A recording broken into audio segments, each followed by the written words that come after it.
Hello, this is Come Law School on YouTube. Now, imagine this. You graduate from law school after 3 grueling years, but you only have 5 chances to pass the bar exam. And if you fail all 5, that's it. Your dream of becoming a lawyer in Korea ends there. Sounds kinda harsh, right? Welcome to the world of Korea's infamous 5 strike rule.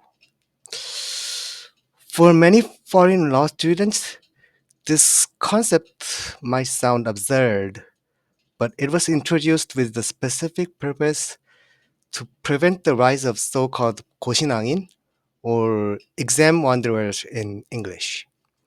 Today, we'll unpack the origins of this rule, its impact on the law students, its legal implications under Korea's constitution, and the political tug of war behind its creation.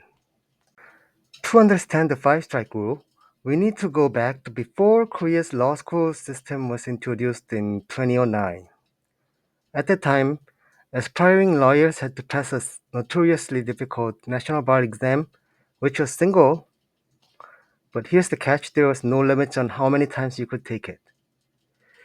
This led to the rise of 고시낭인, or exam wanderers, who were individuals who spent years, sometimes decades, preparing for the bar exam without ever passing. It created a societal issue as many of these individuals faced financial and emotional ruin from endless exam attempts. So when Korea adopted the American-style law school system in 2009, the goal was to professionalize legal education and create a more predictable path for students. Part of the reform included the 5 strike rule, which limited law school graduates to 5 attempts at passing the bar exam within 5 years. The idea was to prevent exam wanderers and encourage students to move forward whether they succeeded or not. But the 5 strike rule wasn't just about addressing societal concerns. It was also the result of a political compromise between two powerful organizations, the Korean Law School Association and the Korean Bar Association. The Law School Association, representing Korea's 25 law schools, wanted to maximize the number of annual law school entrants to ensure more people had access to legal education, along with the tuition fee they gained from it. On the other hand, the Bar Association, representing practicing lawyers, aimed to keep the number of new lawyers as low as possible to avoid saturating the legal market and maintain professional prestige. This compromise resulted in an annual quota of 2,000 law school entrants, but allowed for only 1,500 successful bar exam candidates each year. Later, this number was slightly increased to 1,700, but the system still leaves 300 law school graduates per year unable to practice law for the rest of their lives. These individuals effectively spend 8 years, 3 years in law school and 5 years attempting the bar, only to find themselves permanently barred from the legal profession. Yet, neither the Bar Association nor the Law School Association seems eager to address this issue. The Bar Association benefits from controlling the supply of lawyers, while the Law School Association prioritizes keeping law school admissions numbers high and their tuition fee total high too. As a result, the system remains in place in a limbo, perpetuating this harsh outcome.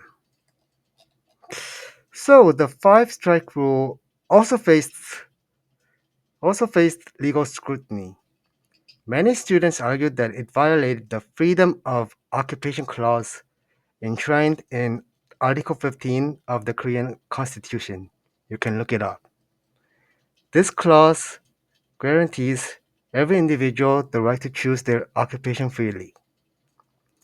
In response, A group of students filed a constitutional lawsuit to challenge the rule, claiming that it unfairly restricted their ability to pursue a legal career.